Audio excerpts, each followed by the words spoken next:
دنیا میں کچھ ہو سکتا ہے بزنس کا لاس ہو جائے, جو ٹائم دکان پہ بیٹھنے کا تھا وہ بھی کس کو دے رہا ہے. میں نے کہا اللہ کی نظر میں یہ خدمت ہلکی, دنیا میں اس پہ ککھ بھی نہیں ملے گا. تبھی انگریز اس سے پہلے ہی اولڈ ہوم میں جمع کرا دیتا ہے, کیونکہ ماں نے جو قربانی دی ہے نا تمہارے لیے وہ اس سے بڑھ کر ہے. وہ بھول جاتا ہے انسان, اور اس پہ کوئی موٹیویٹ کرنے کے لیے تیار نہیں ہے. وہ فادر ڈے اور مدر ڈے مناتے ہیں بس سال میں ایک دفعہ. قرآن کو پتہ ہے کہ انسان اپنے محسنین کو سب سے پہلے بھولے گا, کیونکہ ان سے جتنا فائدہ اٹھانا تھا اٹھا لیا. اب اس سے نہ کوئی فیکٹری چلے گی, نہ معیشت مضبوط ہوگی. گورا سارا فوکس کس کو کر رہا ہے, کنٹری مضبوط ہو جائے, ہے بھائی, بزنس اچھا ہو جائے. اللہ کو پتہ ہے ان لوگوں نے تمہیں جنا ہے. ماں نے, قرآن کیا کہہ رہا ہے,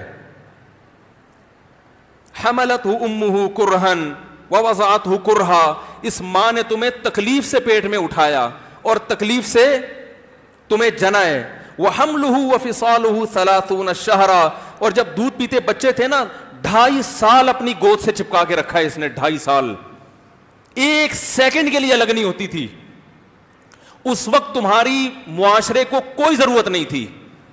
بچے کا کوئی کردار ہوتا ہے, کسی کام کا نہیں ہے, پھینک کے چلی جاتی, کوئی پوچھنے والا نہیں تھا. عیدی سینٹر میں جمع کرا دیتی. کیسے پالتی ہے, کیسے سینے سے لگا کے رکھتی ہے, اور کتنا بڑا رشتہ ہے ماں کا بھائی. دنیا میں اس سے بہترین رشتہ اللہ نے کسی کا خدا کی قسم بنایا نہیں ہے. اس سے بہتر محبت کی اور خدمت کی مثال ملتی نہیں ہے دنیا میں, جتنی ماں اپنے بچے کے لیے کرتی ہے. اپنے ہی باڈی سے نکلا ہوا دودھ اسے پلاتی ہے, اپنی باڈی خرچ کرتی ہے اس کے اوپر. آپ کی باڈی بھی اس کی باڈی سے بن رہی ہے, آپ کو شیلٹر بھی دے رہی ہے, اور پھر ساری زندگی روٹیاں پکا پکا کے کھلاتی رہتی ہے. کوئی ملازم رکھ کے دیکھ لو, 1 دن پکائے گا, 2 دن پکائے گا, تنخواہ مانگنے آئے گا, پھر اس سے غرض نہیں ہوتی کہ آپ کھا بھی رہے ہیں کہ نہیں کھا رہے. نہیں کھاؤ گے تو تکلیف ہوتی ہے اس کو. بھائی انتہا ہوتی ہے خدمت کی. 10 سال 20 سال, جب تک شادی نہیں ہو جاتی نا, کون کھلاتا ہے؟ ہر وقت فکر, ناشتہ کیا نہیں کیا, کھانا کھایا نہیں کھایا, یہ کھا لے وہ کھا لے, یہ نہیں اچھا لگتا وہ پکا دیتی ہوں. او بھائی کسی کو کرائے پر لے کر آؤ, کسی کو تنخواہ پہ رکھو, خدا کی قسم عذاب میں آ جائے گا, تنگ آ جائے گا تھوڑے دنوں میں وہ. اور کمال در کمال یہ کہ انتہائی ایسی خدمت کرنے کے بعد اس خدمت کا معاوضہ بولو بھائی نہیں مانگتی. تو جب وہ بوڑھی ہوتی ہے تو انسان وہ سارا پروسیس بولو بھائی بھول جاتا ہے. اب اس کو یہ بوجھ لگتا ہے, کھانس رہی ہے, گھٹنوں میں تکلیف ہے. میں ایک اکثر واقعہ سناتا ہوں نا, کہ ایک بوڑھے نے اپنے بچے سے پوچھا,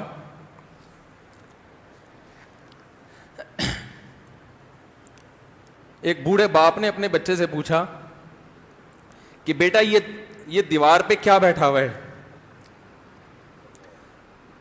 تو بیٹے نے کہا کوا. کیا کہا؟ کوا.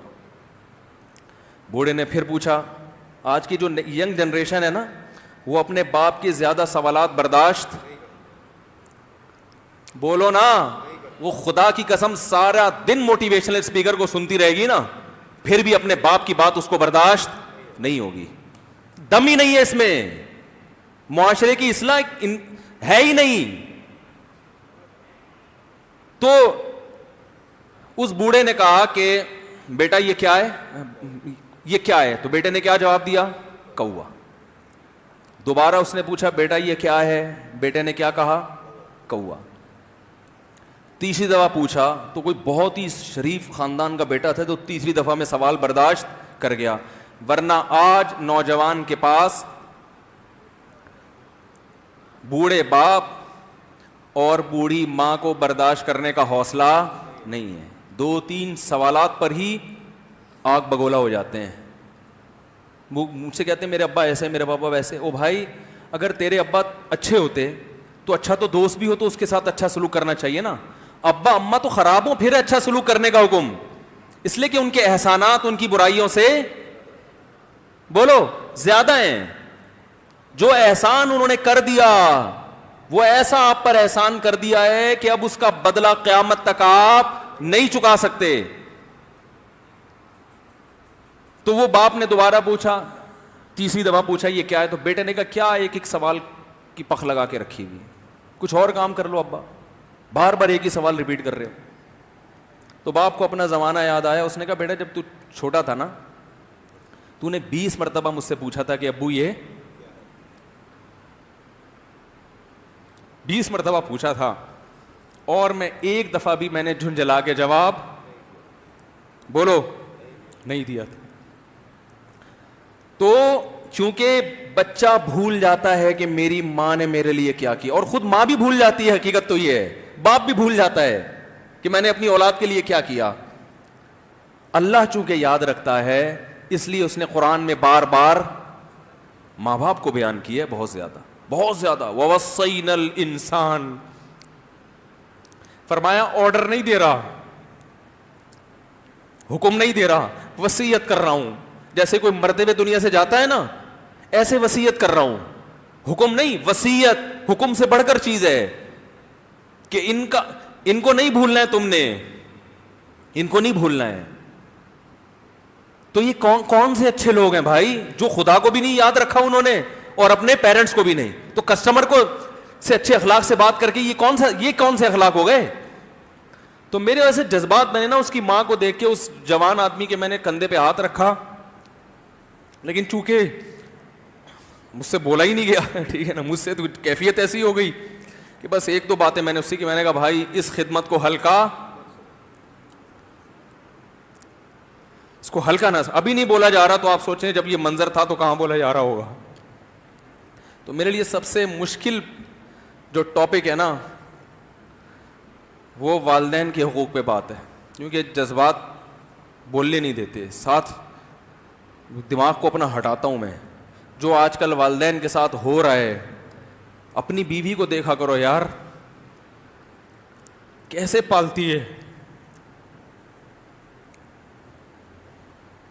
کیسے پالتی ہے بچوں کو آپ کے, دیکھا کرو کیسے صبح صبح ان کے کپڑے استری کر رہی ہوگی, کیسے محبت سے ناشتہ بنا رہی ہوگی, کیسے محبت سے وین میں بٹھا رہی ہوگی. عورت کسی کے لیے بھی منافقت رکھ سکتی ہے, کسی سے بھی دشمنی رکھ سکتی ہے. اولاد کے لیے ماں سے بڑا تحفہ بولو, اولاد کے ساتھ کبھی بھی برا نہیں سوچتی ہو. ایسا اللہ نے اس پر احسان کیا, آج وہ برداشت نہیں ہو رہی. کمبخت مرنے کے بعد غسل نہیں دے رہے ہوتے اس کو. باپ مر گیا فوراً عیدی سینٹر غسل کے لیے, ماں مر گئی عیدی سینٹر. او بھائی اب تو آخری سفر ہے, بیٹی کو چاہیے ماں کو گود میں بٹھا کے غسل دے, فخر کرے, اس کی باڈی پہ ہاتھ نہیں لگا رہے, مر گئی ہے. کیسے یہ ہے اللہ کے ہاں میرے بھائی, تمہاری دولت کی کوئی ویلیو بولو نہیں ہے. تم کتنے بڑے سائنٹسٹ بن جاؤ, پہلے انسان بنو. انسان کچھ دنیا سلوٹ کرے گی مرنے کے بعد, خدا نہیں مانے گا. بہت سے لوگوں کی قبروں پہ 21 توپوں کی سلامی ہوتی ہے, بڑے بڑے پروٹوکول دیے جاتے ہیں. آخرت میں پتا چلے گا کہ کتنی توپوں کی سلامی کا مستحق تھا.